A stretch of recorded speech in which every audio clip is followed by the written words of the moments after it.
What is up, Iwu crew? Today we are taking a look at cases with unexpected and surprising twists.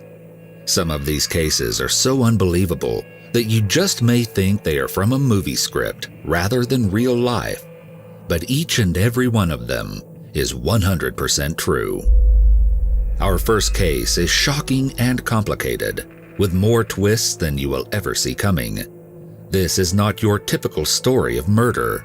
It is more than just one tragedy, but many wrapped up together in an almost unbelievable way. As a teenager, Sharon Marshall appeared to have the whole world open to her. She was reportedly a lieutenant colonel in the ROTC and one of the best and brightest students in her class, an undeniably intelligent young woman with a kind heart to match. Upon graduating from high school in 1986 from Forest Park, Georgia, Sharon had earned a full-ride scholarship to the Georgia Institute of Technology with the plan to study aerospace engineering so that she could fulfill her dream of working at NASA.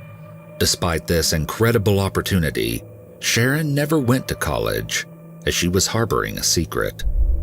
Sharon was pregnant during the final months of high school by her boyfriend, who she never told about the baby. Sharon hid her secret well, and she ended up giving birth and allowing a wealthy couple from Texas to adopt the baby boy.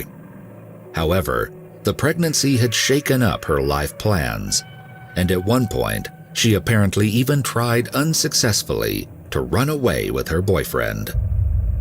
After losing her chance to attend college, Sharon ended up moving to Tampa, Florida for a new start with a man named Franklin Delano Floyd.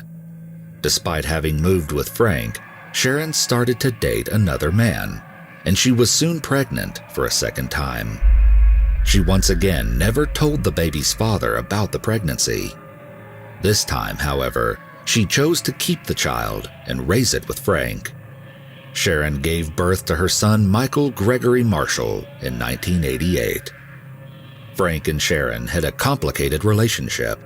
It wasn't quite clear if it was romantic or not, but the two lived together and both provided for Sharon's son Michael. Frank worked as a painter, but he frequently suffered from a bad back, and so he was rarely able to actually work. Because of this, Sharon became an exotic dancer to provide for them, but they also began to rely on welfare checks to survive. Her co-workers thought of Sharon as kind and friendly, but she was especially close to an 18-year-old co-worker named Cheryl Camesso. Despite the women's friendship, Frank and Cheryl were known to have frequent disagreements, though there were reports that the two of them may have been involved in a brief relationship. On a weekend in 1989, Frank, Sharon, and Cheryl went on a boating trip together, where a fight broke out between Cheryl and Frank. Following the argument, Cheryl allegedly reported Sharon to social services for misrepresenting her true income as an exotic dancer. Sharon had been hiding some of the money she made to still get checks from the government, but Cheryl's call meant that Sharon no longer qualified for welfare aid. Enraged by Cheryl's actions, Frank went to the club where Sharon and Cheryl both worked and confronted her just outside the business. Witnesses reported that Frank actually punched Cheryl in the face during the altercation. Shortly after, Cheryl left her father's house to travel to stay with a friend, but when she never called her dad to tell him that she had arrived safely, he reported her missing. Her abandoned Corvette was discovered at the airport, and an investigation ensued to find the missing woman.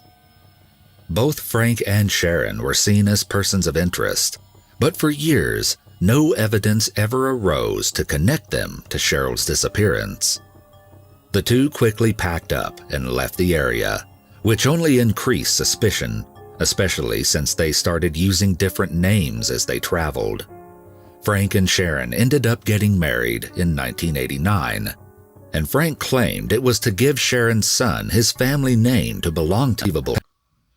Stay tuned for the next part in the playlist.